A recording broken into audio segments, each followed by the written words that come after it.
大家好，我是秋平，我还在山西。今天来看一个古村落，这里呢保留了大量明清时期的古宅、豪宅，差不多有100来栋，相当于这里呢差不多有100多栋地主大院。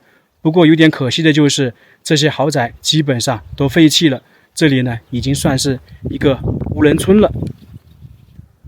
我们在山西看其他的古村落，它基本上是在平地上面。而这个古村落呢，它的房屋豪宅是建在山坡上面，从而有山西版的布达拉宫的说法。还有呢，这个豪宅呀，很多都是窑洞，就出现了黄土高原窑洞的一大特点。你家的房屋是我家的院子，在这一块呢看得清清楚楚。那现在呢，我们就去仔细看一下这个豪宅。这里是山西临时的沙窑村，我车就停在村委会那一块。在这里呢，还能看到一些窑洞，这些窑洞是我们经常说的新式窑洞，它是直接在平地上用砖弄成，然后在上面加了一张土，这就新式窑洞，跟老的不一样啊，老的是在这种黄泥土上面挖出来的。当然，这附近肯定是有的，在黄土高原上最不缺的就是窑洞。大家看看前方，沟壑非常多。这就是黄土高原的特点。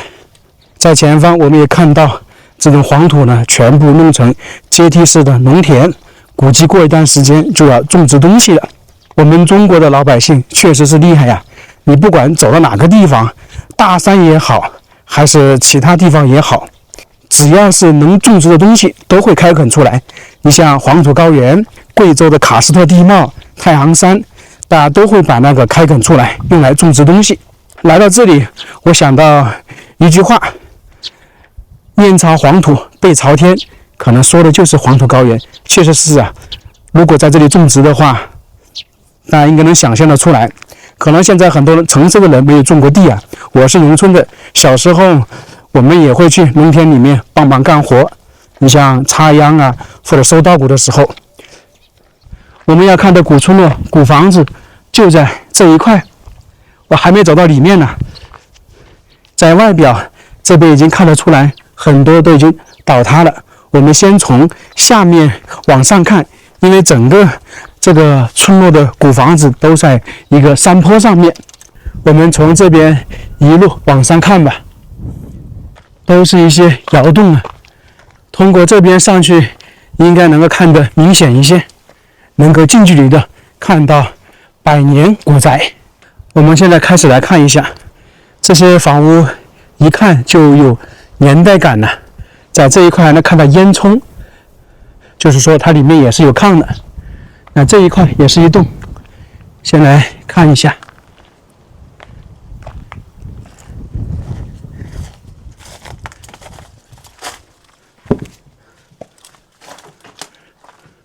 这一个比较小，也是用砖弄的。这2个窑洞，我感觉最开始应该是放东西的，因为它上面还有，真漂亮啊！前方这个窑洞都有2、3层，这一块也有。我们先看看这一幅，这就是一个四合院。那么当时这里应该就是一户人家，这一块应该也是一个大户人家。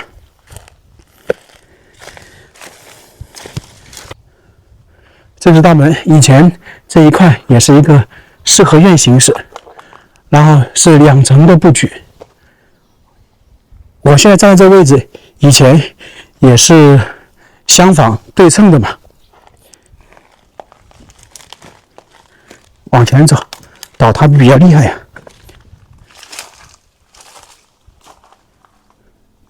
哎，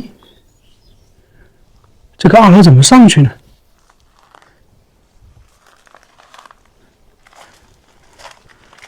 来看看，哇！大家仔细看看这个窑洞精不精美啊！这就是砖窑洞，明清时期建立的。能够在明清时期建造这样的窑洞，绝对是大户人家。弄得整整齐齐，不是大户人家建不了这么的窑洞。正常来讲，以前二楼是从这里上去的，但这里没有看到台阶。这边的窑洞都是一样的布局，这里还有一些厨房的工具啊，碗柜、缸。这可能在10-20年前有人居住啊，这里呢仿佛就停留在20年前。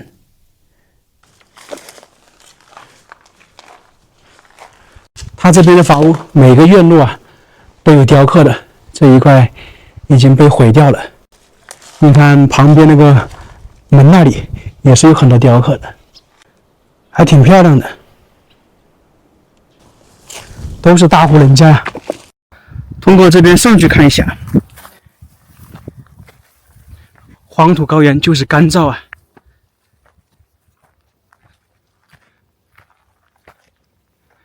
这一块应该是以前为了防止坍塌修建的一种护墙。我们往前走看一看，哇，漂亮！这边看一下，层层叠叠呀，这就是黄土高原上的豪宅窑洞。我数一下，1层、2层、3层、4层、5层、6、7。怪不得说这里有点像布达拉宫啊，确实是有点。刚刚我们是在这一块看的，那边不好上去，我就绕过来了。那边是一户人家，这里呢应该是一个大户，因为比较大。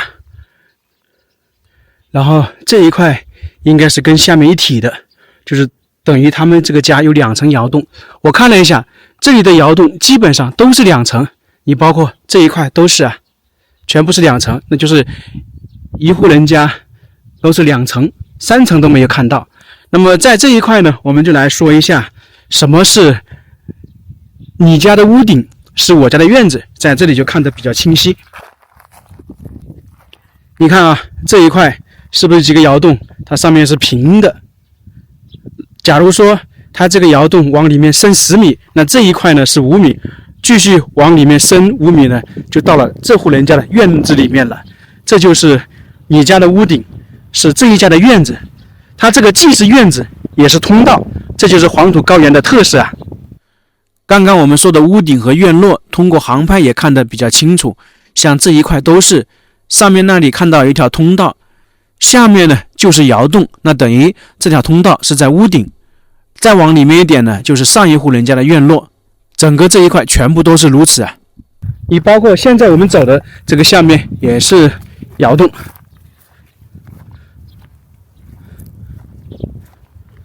这里当时也是一户人家，这个是大门，还能看到一些残存的痕迹。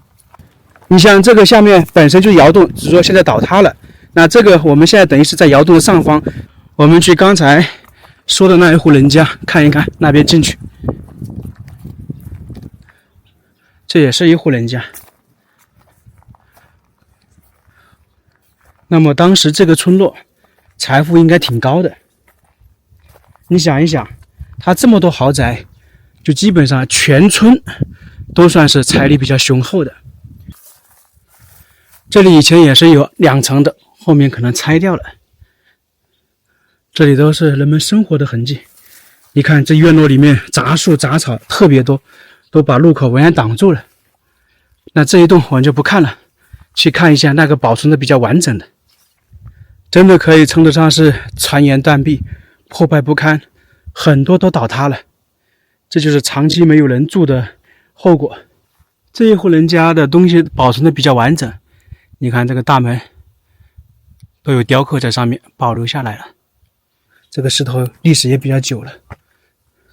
这里2层就相对来说保存的比较完整，特别是上面那个木头建筑都还在，这是我这边转了这么久看它最完整的。就是这一块杂树太多，很多都是刺啊，你看要小心，这就是长期没有住人的后果啊。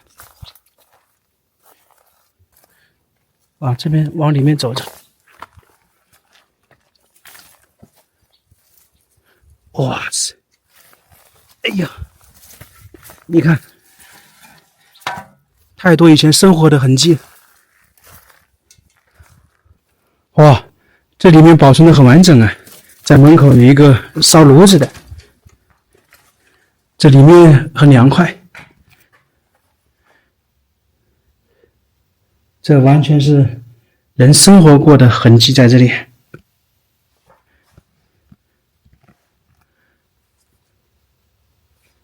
桌子还有很多那种缸都没来及拿走，床啊、衣服等等，里面还有柜子呢。这个是存放衣服的。基本上只要相对来说完整一点的那个院落啊，都有缸在里面。可能以前你像腌东西或者饭米都是靠这些缸的嘛。这些窑洞都是有人居住的，以前可以这样说是非常热闹的。可能刚才我们看到这个窑洞是一户人家，旁边另外一个窑洞也是一户人家，然后他们都是在这个院落里面生活游玩。因为我在网上查资料的时候看到有一些人评价其他的一些窑洞都在说啊，我是在这个窑洞出生的，然后在这里长大，几户人家呢都生活在同一个院落里面。旁边看一下，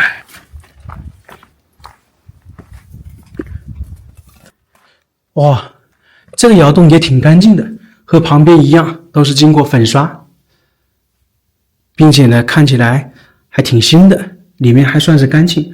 我猜想，旁边和这个窑洞里面居住人搬的可能比较晚。你看那个柜子，在这边还有一个灶，可能有时候在这里做饭吧。特别是这里，看到有人挖过的。我猜想是不是有人来这里寻宝，就拿那种探测的来扫，可能感应到下面有东西就从这里挖了，要不然不会单独挖这一块。就以前呢，很多老房子建房子，它都会放一些铜钱在里面，或者放一些其他的东西。这后面还有一个空间，看起来是储存东西的，放了很多缸。我拿手机照一下。在这个窑洞里面非常凉快，非常舒服啊。这是一些工具，那这是他们家里存放东西的。这后面还有啊，哇，等于是藏宝间一样的。门口这里有台阶，以前呢上2楼就是从这一块。我们现在看看能不能上去。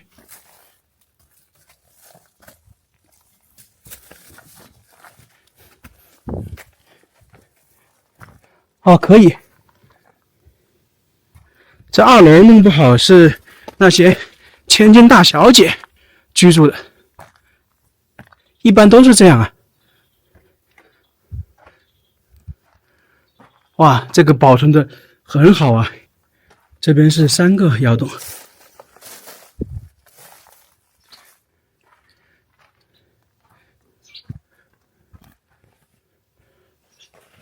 那些好像是织布的一些工具。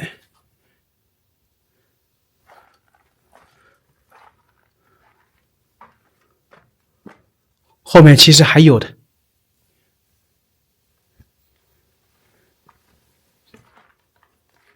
这里不知道干嘛的，也不像是做饭的，因为这个太粗糙太简陋了，做饭应该不会弄这样的灶台。我们下去。我们再看一个大院，以及再看一个祠堂，应该就差不多了。因为这里100多个大院，我们不可能逛得完的。现在我们站在这个地方是下面窑洞的顶部，在这个上面呢就是屋顶或者是通道了，在里面一点就是院落。我估计啊，不光是这里，黄土高原上很多那种古老的村落建成的窑洞式房屋。豪宅可能都是大概这样建成的，一层一层上去，根据山体的形式来打造的。那么当时他们为什么会在这里建造这么多的豪宅呢？其实说的简单一点呢，他们一开始呢在这里生活，后面家族越来越繁华，钱财越来越多，也就是说故土难题嘛，他们就在这个地方打造了一个村落出来，基本上都是这样的。因为这一块他们本身属于他们的老宅嘛，那一般的人都肯定都不愿意搬走了。还有一点就是，他们这个家族尽管做生意有一定的财富，但是相对而言，比起我们在晋中那个地方说的乔家、王家、曹家这些人，他相比还是差距比较大的。那么自然而然，他们就不可能去那些寸土寸金的地方建造房屋了。于是呢，就在老家这一块建造房屋了。这一块已经完全倒塌了。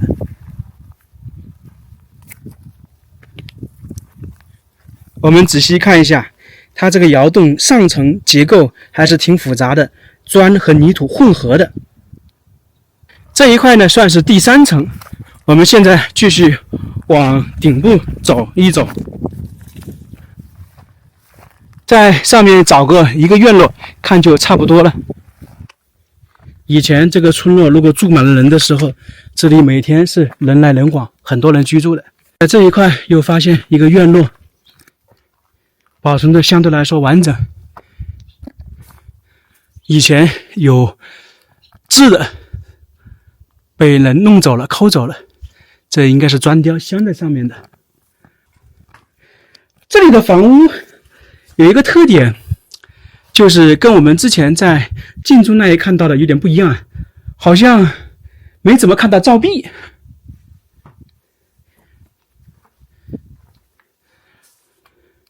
这上面也有几个字，那这一户人家应该就比较大，这两边呢应该是守卫人员居住的。在这里还能看到雕刻，这都是一些花朵、牡丹这一类的。这里有台阶，就是说步步高升的意思，还有排水口。那一进来，左边这一块就是主房。正常来讲哈，大门应该是在那里，由于它前边就是一个坡度，就把大门改到侧边来了。你看每个院落上面都有那个雕刻的。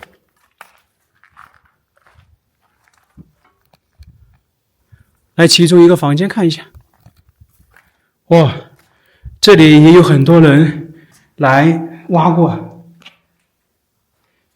可能也是我们刚才说的寻宝，这一块就比较多的位置，好几处，应该是寻宝的，要不然不可能无缘无故来这里挖一些。旁边这是厢房，这也有挖的痕迹啊。看来这一户人家这个地底下应该是有很多东西，不过呢都被挖了。大家看一下这里。中间是横的石头，旁边是竖的石头，这既是道路，也是一个排水的通道。他们当时都考虑了，这一块都明显的看得出来，中间低，两边高。这是来到了另外一层了，挺可惜的。说句实话，真的挺可惜的，这么多豪宅。简单的看了一下，很多房屋还是能住人的。刚才看了几户人家，如果简单收拾一下，还是能住人的。这一户应该也相对来说比较完整，它外面的围墙都没有被破坏。你看，好像还有麒麟，还有那个长颈鹿吧。长颈鹿应该是步步高升，然后兽、桃，这都是一些美好的寓意，基本上都差不多。这个门都感觉是原版的，然后这里呢出现我们经常看到传统建筑，这个门一般称之为移门，平时不打开的，都是从左右两边过去。这里还有一棵巨大的树，估计也有100来年的历史吧。这个布局就比较高了，我们就不去里面看了。为什么这么多豪宅都废弃呢？其实原因也就是那么几个。第一点就是说，像这样每个院落里面有几个窑洞，那弄不好呢，可能就有2-3户人家，那么居住面积肯定不够了，不方便。还有一点呢，这些房屋毕竟是几百年前建的，它考虑的因素是那个时候人们居住生活的因素，跟现在房屋居住的环境是不匹配的，就是适应不了现在人们对居住的需求。这是第二点。第三点呢，就是社会条件越来越好，大家条件越来越好，那自然而然想拥有更好的环境居住，那就会在其他地方买房，或者是在旁边单独去建一些房屋来居住。还有呢，就是现在年轻人都出去了，像这些村落只剩下老人，那老人肯定会越来越少嘛，那自然而然就会没人居住，那从而整体这一块就废弃了，大概就是这么几个原因。祠堂在这个位置，终于看到了，这是他们这个村子里面圣地啊。张氏宗祠后面2个字也弄掉了，这里面也倒塌的差不多了，已经看不到什么了。估计这一块都是他们的祠堂，2栋房子。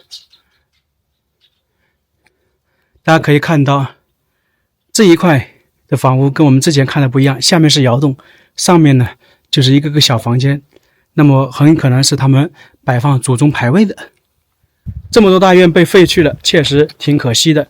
可能很多人会有疑问，为什么不保护呢？其实不是不保护，而是保护不过来呀。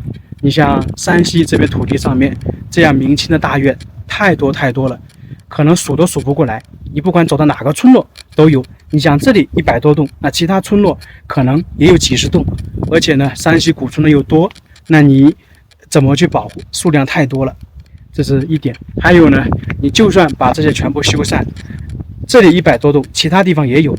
另外呢，就算你修缮好了，后面怎么办？那这些地方呢又很难打造成景区，因为基本上每个村落都有。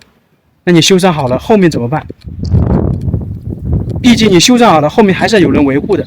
那如果后面没有人维护，那又废弃又破损了，那不是对吧？